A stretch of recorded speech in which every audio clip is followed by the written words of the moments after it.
అందరికీ నా నమస్కారాలండి. 9th క్లాస్‌కి సంబంధించిన టెక్స్ట్‌లో ఉన్నటువంటి ఏవైతే లెసన్స్ ఉన్నాయో అవన్నీ కూడా లైన్ టు లైన్ ఎక్స్‌ప్లెయిన్ చేయబడినటువంటి ప్లేలిస్ట్ ఇది. ఆ తర్వాత మీరు చూసినట్లయితే 9th క్లాస్‌కి సంబంధించి గ్రామర్ ప్రతి టాపిక్, ప్రతి లెసన్‌లోది ఈ పింక్ కలర్ ఇది ఫస్ట్ యూనిట్. ఇక్కడ గ్రీన్ కలర్‌లో ఇది సెకండ్ యూనిట్. ఆ తర్వాత ఈ ఉంది కదా ఇది థర్డ్ యూనిట్. ఈ విధంగా ఏందంటే ఒక్కొక్క యూనిట్‌ని ఒక్కొక్క కలర్‌లో చూయిస్తూ టోటల్ మొత్తం గ్రామర్ అనేది చెప్పబడిందని ఆల్రెడీ కంప్లీట్ అయిపోయింది. టోటల్ అన్ని యూనిట్స్ ఏవైతే ఉన్నాయో ఎందుకంటే చూడండి మీరు చూసినట్లయితే యూనిట్ 9 మొత్తం కంప్లీట్ అయినాయి. అవన్నీ కూడా ప్లేలిస్ట్లో ఉన్నాయి. And as well as moments supplementary reader దానికి సంబంధించి ప్రతి పాఠాన్ని కూడా ప్రతి లైన్ కూడా వివరించబడింది. క్వశ్చన్ అండ్ ఆన్సర్స్ సమ్మరీ అన్నీ కూడా ఇవ్వబడ్డాయి. కాబట్టి దయచేసి గమనించండి.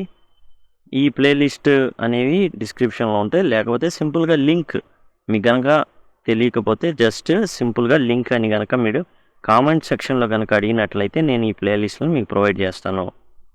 ఇప్పుడు మనం ఈ వీడియోలో 9వ తరగతికి సంబంధించి చాప్టర్ 6 పేజ్ నెంబర్ 75లో మై చైల్డ్హుడ్ నా బాల్యం వింగ్స్ ఆఫ్ ఫైర్ నుంచి తీసుకునబడినటువంటి కొంత భాగం రాసింది ఏపీజే అబ్దుల్ కలాం గారు. ప్రశ్నలు ఉన్నాయి. ఆ ప్రశ్నలకి సమాధానాలు మనం చూద్దాం. మొదటి ప్రశ్న అండి, where was Abdul Kalam's house? Abdul Kalam గారి యొక్క ఇల్లు ఎక్కడుంది? Abdul Kalam's house was on the mosque street in Rameswaram. రామేశ్వరంలోని ఒక మసీదు వీధిలో అబ్దుల్ కలాం గారి యొక్క ఇల్లు అనేది ఉంది. యాక్చువల్గా రామేశ్వరం అనేది హిందువుల యొక్క పవిత్ర స్థలం. అలాంటి చోట కూడా మసీదులు ఉన్నాయి. అండ్ వాళ్ళు కూడా అందరు కూడా పరమత సహనంతో బ్రతుకుతున్నారు. And question number 2, what do you think Dinamani is the name of? Dinamani అనే పేరు ఏంటి? మీకు ఏ ఆలోచన వస్తుంది? Give a reason for your answer. దాని ఏంటంటే ఏం చెప్పాడంటే గివ్ ఏ రీజన్, ఒక కారణం తెలపండి. Dinamani is the name of newspaper. Dinamani అనే పేరు ఉంది. ఆ పేరుని what do you think Dinamani is name of? ఎవరి పేరు అనుకుంటున్నాం అంటే దినమణి అనేది న్యూస్ పేపర్ పేరు. Abdul Kalam attempts to trace the second world wars news in the headlines of this news paper.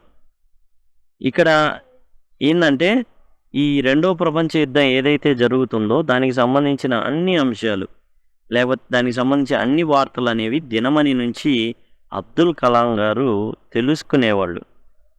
Okay, దినమణి అంటే ఏంటని అడిగారు. అండ్ ఈ దినమణికి సంబంధించి ఏదైతే రెఫరెన్స్ ఉందో అది మనం చెప్పడం జరిగింది. ఇక మూడో ప్రశ్నకు వద్దాం.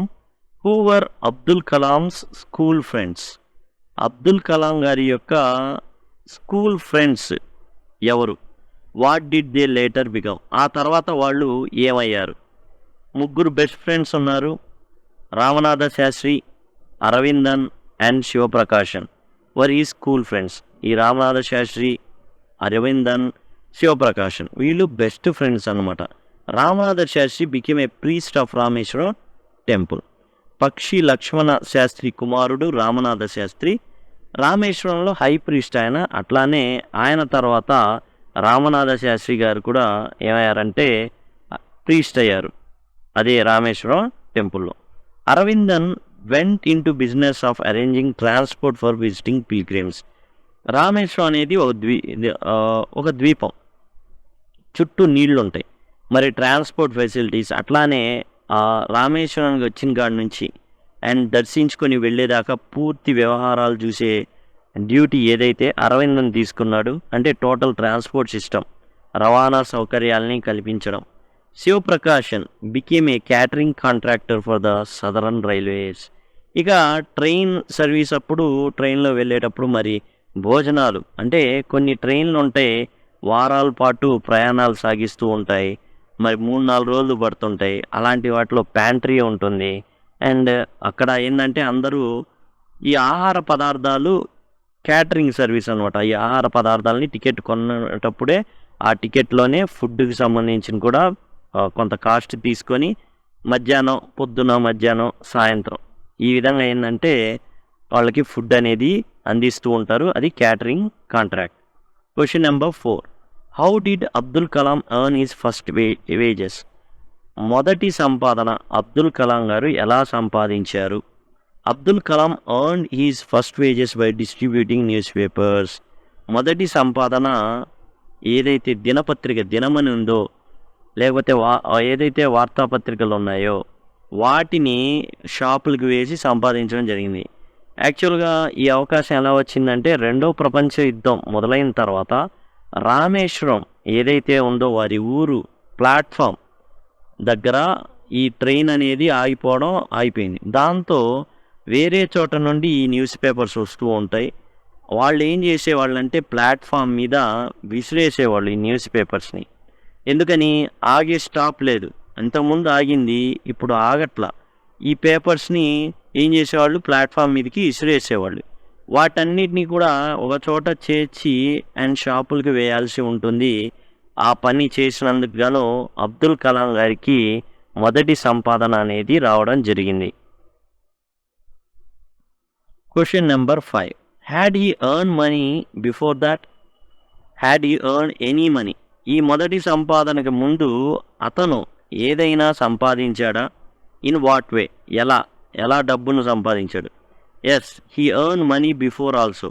అంతకుముందు కూడా అబ్దుల్ కలాం గారు సంపాదించారు. ఎలా? He used to collect the tamarind seeds and sell them to a provision shop on the mosque street.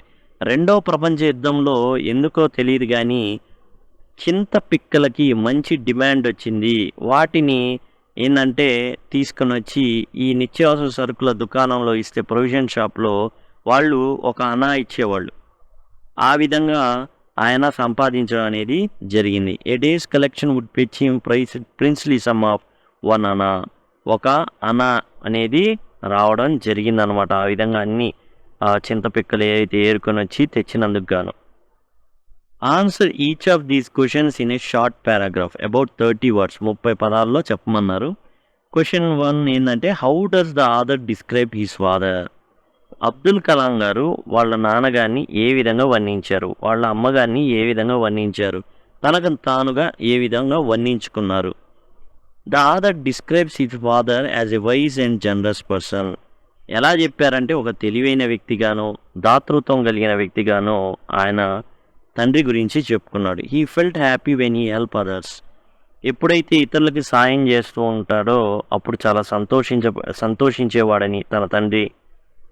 He did not have much formal education and riches. యాక్చువల్గా తన తండ్రికి పూర్వీకుల నుంచి పెద్దగా ఆస్తిపాస్తులు ఏమీ రాలేదు, ఇల్లు మాత్రం వచ్చింది. కానీ అది కూడా చాలా పాత ఇల్లు, చదువు లేదు అండ్ ఆస్తిపాస్తులు అనేవి లేవు. He was a man of confidence and great wisdom. ఆయనకి ఏముందంటే మంచి కాన్ఫిడెన్స్ అనేది ఉంది. He avoided inessential comforts and luxuries. అనవసరమైన వాటన్నిటినీ కూడా ఆయన ఏం చేశాడంటే, అనవసరమైన ఖర్చులు ఏవైతే ఉన్నాయో లగ్జరీస్కి సంబంధించి కానీ కంఫర్ట్స్కి సంబంధించి జనరల్గా ఫుడ్ ఉండేది అండ్ మెడిసిన్స్ ఉండేవి, ఇవన్నీ కూడా కలిగించేవాడు. కాకపోతే అనవసరమైన వాటిని మాత్రం ఏమాత్రం ఎంకరేజ్ చేయలేదు. His mother was noble and kind hearted woman. And చాలా దయగలిగిన వీళ్ళ తల్లిగారు ఎవరు? అబ్దుల్ కలాం గారి తల్లిగారు Ashiamma. She use to feed a large number of people. ఆమె తన భర్తకి ఏదైతే ఆనందం కలిగిస్తుందో దాంట్లో తాను కూడా ఆనందం వెతుక్కుంది. తన భర్త అడుగు జాడల్లోనే నడవడం అనేది మొదలుపెట్టింది. ఏం చేసేదంటే, ఈమె ఇంట్లో ఉన్న వాళ్ళందరికన్నా కూడా బయట ఉన్న వాళ్ళు ఎక్కువ మంది ఉండేవాళ్ళు భోజనం చేసేటప్పుడు. She had all the attributes of a typical Indian mother. మామూలుగా భారతీయ స్త్రీ ఎట్లా అయితే ఉంటుందో అదే రకమైన విధంగా ఉండేది. చిన్నపిల్లలు నిద్రపోయేటప్పుడు కథలు చెప్పడం ఇలాంటివి గుణాలు ఆమెకు ఉండేవి.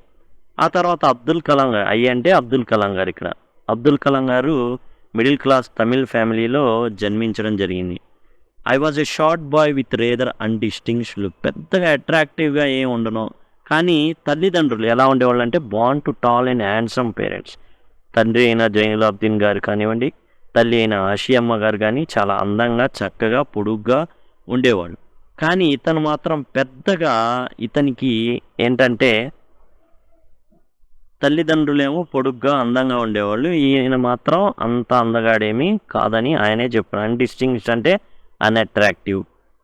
I studied physics and aerospace engineering and became a scientist. ఆయన ఏం చేశారంటే ఫిజిక్స్, ఆ తర్వాత ఏరోస్పేస్ ఇంజనీరింగ్ అనేది చదివేసి శాస్త్రవేత్తగా మారడం జరిగింది. Question number 2. What characteristics does he say he inherited from his parents? ఎలాంటి గుణాలు తనకొచ్చినాయి అనేసి తన తల్లిదండ్రుల నుంచి ఎలాంటి గుణం అనేది అబ్దుల్ కలాం గారికి వచ్చినాయి అని ఆయన పేర్కొన్నాడు. ద అదర్ ఇన్హెరిటెడ్ హ్యూమిలిటీ అంటే అనకువ, ఒబీడియన్స్ అండ్ బెనోలెన్స్ అంటే మంచిని కాంక్షించడం, మంచితనం మీద నమ్మకం అన్నమాట. ఇతరులకు మంచి జరిగితే లేదా మంచి చేస్తే మనకు కూడా మంచి కలుగుతుంది అనేటటువంటి అవి వాళ్ళ పేరెంట్స్ ఎవరైతే ఉన్నారో వాళ్ళు ఏదైతే ఆ విధంగా అనుకునేవాళ్ళు, ఇతరులకు మంచి చేస్తే మనకు మంచి జరుగుతుందని, అది నేర్చుకున్నాడు. హ్యూమిలిటీ అంటే గర్వం లేకపోవడం. He learned lessons in honesty and integrity from his parents. తల్లిదండ్రుల నుంచి నిజాయితీని నేర్చుకున్నాడు అనమాట. ఇంటిగ్రిటీ అంటే నిష్కల్మషంగా, ఆనెస్టీ ఇంటిగ్రిటీ అనేది ఒకే రకమైన అర్థం వస్తాయండి దరిదాపులుగా. అది వాళ్ళ తల్లిదండ్రుల నుంచి నేర్చుకున్నాను అనేసి చెప్పడం జరిగింది. He was self disciplined because of his parents exemplary life. తల్లిదండ్రులను చూసి చాలా అదే విధంగా పూర్తి క్రమశిక్షణ వాళ్ళ దగ్గర నుంచే నేర్చుకున్నాడు. ఎట్లా అంటే సెల్ఫ్ డిసిప్లిన్. ఎవరో ఒకళ్ళు చెబితేనో లేకపోతే ఎవరో ఒకళ్ళు గద్దిస్తేనో తిడితేనో మంచి చేయడం లేదా మంచిగా ఉండడం కాదు. ఇతను తనకు తానే ఒక క్రమశిక్షణలో పెట్టుకోగలిగిన వ్యక్తిగా తన తల్లిదండ్రుల నుంచి నేర్చుకున్నాడు అనమాట. నీతి నిజాయితీతో పాటు గర్వం లేనటువంటి జీవితం, ఇతరులకు మంచి చేయడం అండ్ క్రమశిక్షణతో ఉండడం అనేది తల్లిదండ్రుల నుంచి నేర్చుకున్నాను ఆయన చెప్పడం జరిగింది. ఆ తర్వాత మనం చూసినట్లయితే ఇక్కడ మనకి అండ్ 3వ సెక్షన్లో discuss these questions in class with your teacher. Me teacher గారితో ఈ ప్రశ్నల్ని డిస్కస్ చేసి అండ్ వీటికి సమాధానాలు రాయమన్నారు. 2 or 3 paragraphs ఈచ్ రాయమని చెప్పడం అనేది జరిగింది. మొదటి ప్రశ్న వస్తే, on the whole the small society of Rameswaram was very rigid in terms of the segregation of different social groups says the other. ఈ వాక్యం అనేది ఏపీజే అబ్దుల్ కలాం గారు వింగ్స్ ఆఫ్ ఫైర్లో రాయడం జరిగింది. ఏంటంటే రామేశ్వరం అనేటటువంటి చిన్న పట్టణం, అది చిన్న సమాజం, దాంట్లోనే చాలా డిఫరెంట్ సోషల్ గ్రూప్స్ అనేవి ఉన్నాయి. అవి కూడా విడిపడిపోయి ఉన్నాయి. ఎలా? రకరకాల వస్త్రధారణలు, ఆహార పద్ధతులు, ఇవన్నీ కూడా. Which social group does he mention? ఏ సామాజిక గుంపుల్ని ఆయన చెప్పడం జరిగింది. Were these groups easily identifiable? ఆ గ్రూప్స్ ఏవైతే చెప్పుకున్నారో సమూహాలు ఈజీగా గుర్తించవచ్చా? For the example by the way they dressed, వాళ్ళు వేసుకున్న వస్త్రధారణను బట్టి వాళ్ళు ఏ గుంపుకు చెందిన వాళ్ళో మనం గుర్తించవచ్చా? The other talks about the people who belong to various caste and follow various religious preachings. రకరకాల భిన్న మతాల గురించిన ప్రజలు ఎవరైతే ఉన్నారో వాళ్ళ గురించి చెప్తున్నారు Abdul Kalam garu. Yes, these groups were easily identifiable, ఈజీగా గుర్తించవచ్చు. ఇప్పుడు హిందువులు అనుకోండి, బొట్టు పెట్టుకుంటారు, పంచె కట్టుకుంటారు, జంజం వేసుకుంటారు కొంతమంది, అలా గుర్తించవచ్చు. ముస్లింలు ఉన్నారు, టోపీ పెట్టుకుంటారు, సుర్మా ఈ కొన్ని రాసుకుని వీటిని బట్టి వాళ్ళని గుర్తించవచ్చు. They dressing, traditions, culture, rituals were different. వాళ్ళు వేసుకునే వస్త్రాలు కానివ్వండి, వాళ్ళ యొక్క సాంప్రదాయాలు కానివ్వండి, వాళ్ళ యొక్క కల్చర్ అంటే నివసించే తీరు కానివ్వండి, అండ్ రిచువల్స్, క్రతువులు, కర్మకాండలు అంటూ ఉంటారు, అండ్ అవన్నీ కానీ డిఫరెంట్గా ఉంటాయి.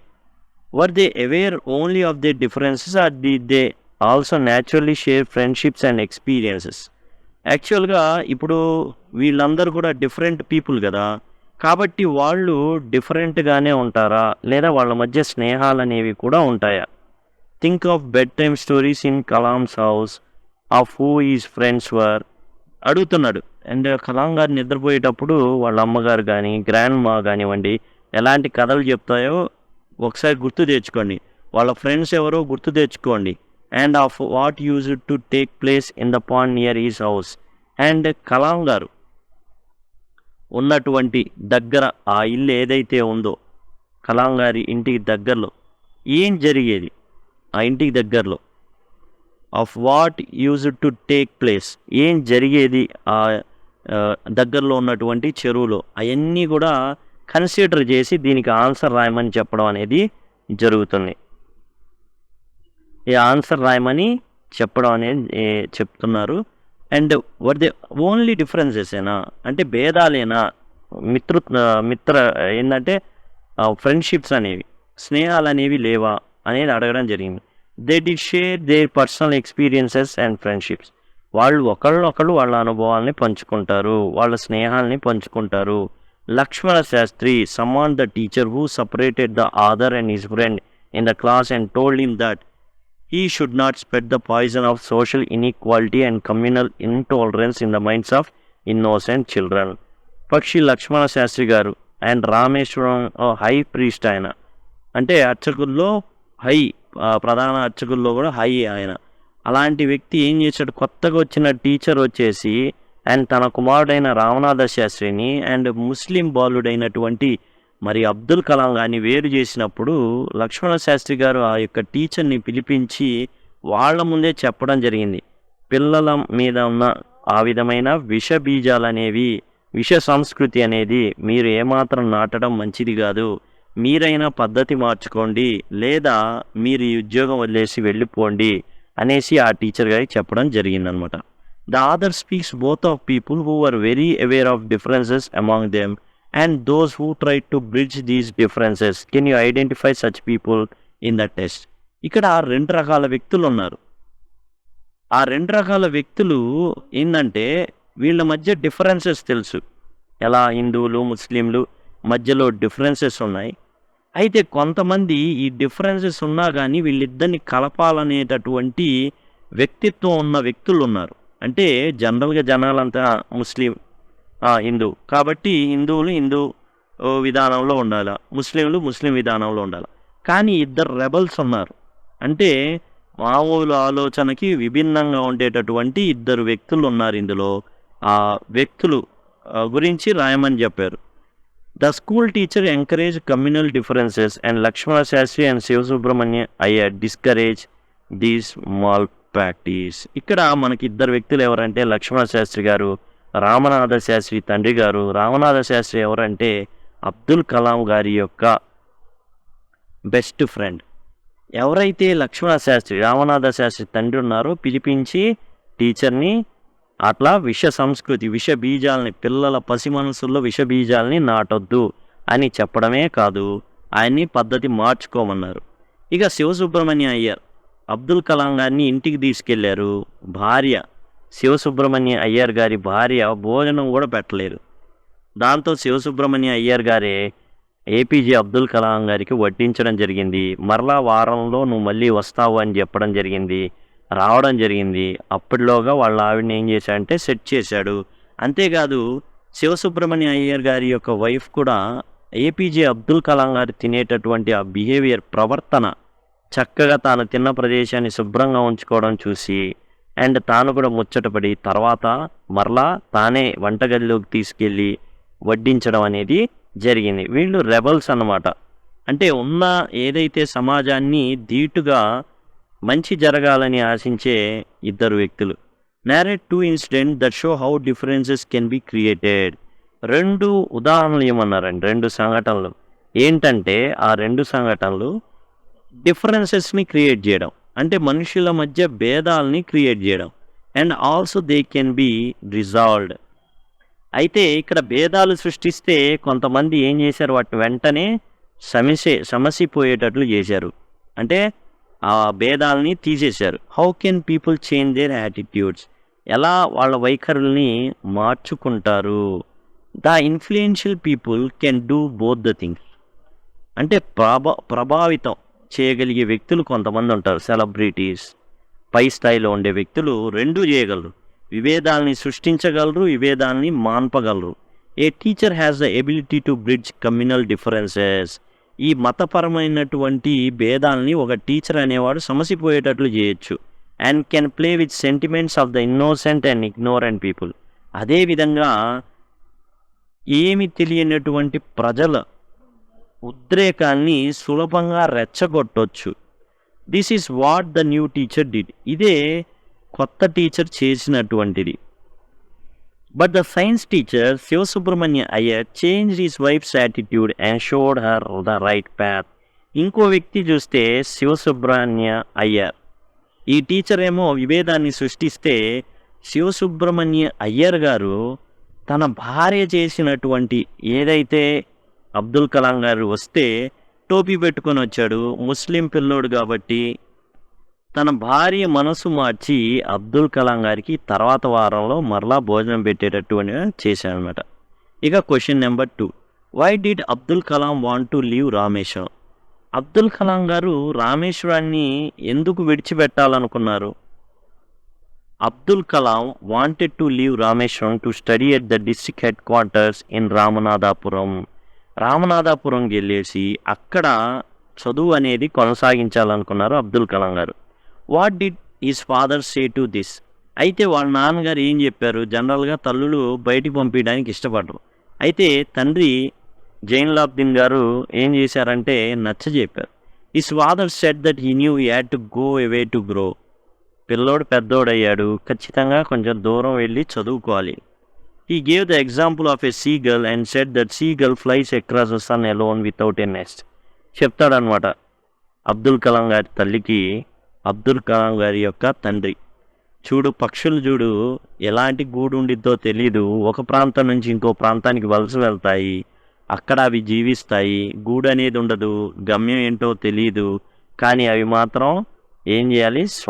స్వేచ్ఛ అనేది వాటికి ఇవ్వాలి. కాబట్టి పక్షి ఎలాగైతే వెళ్తుందో ఖచ్చితంగా వాడికి ఎక్కడో ఒక చోట ఆశ్రయం అనేది ఉంటుంది, భయపడొద్దనేసి చెప్పడం జరుగుతుందన్నమాట. అప్పుడు what do you think his words mean? Why do you think he spoke those words? Seagull గురించిన ఎగ్జాంపుల్ ఎందుకు చెప్పాడు? Why do you think he spoke those words? And తర్వాత ఖలీల్ జిబ్రాన్ ఏదైతే చెప్పారో ఆ మాటల్ని చెప్తారనమాట. ఎందుకు చెప్పారు? What do you think his words mean? ఆ మాటల్లో ఉన్న అంతరార్థం ఏంటి? Why do you think he spoke those words? అలాంటి మాటలు ఎందుకు పలికాడు? He spoke these words because he intend to hone he skills. ఎందుకన్నాడు అంటే తన యొక్క నైపుణ్యాన్ని, తన పిల్లవాడి యొక్క హోన్ హీ స్కిల్స్, తన పిల్లవాడి యొక్క నైపుణ్యాన్ని ఆయన మెరుగుపరచాలనుకున్నాడు. ఎందుకంటే రామేశ్వరంలోనే ఉంటే కుదరదు. ఏదైతే హెడ్ క్వార్టర్స్ ఉందో ఆ జిల్లా హెడ్ క్వార్టర్స్ రామనాథపురం, అక్కడికి వెళ్తే తాను కొంత సుశిక్షితుడవుతాడు. కాబట్టి he knew the harsh reality of life that children may have to live far from their parents to make their career and earn their livelihood. పిల్లలు వాళ్ళకి దూరంగా వెళ్ళాల్సి ఉంటుంది.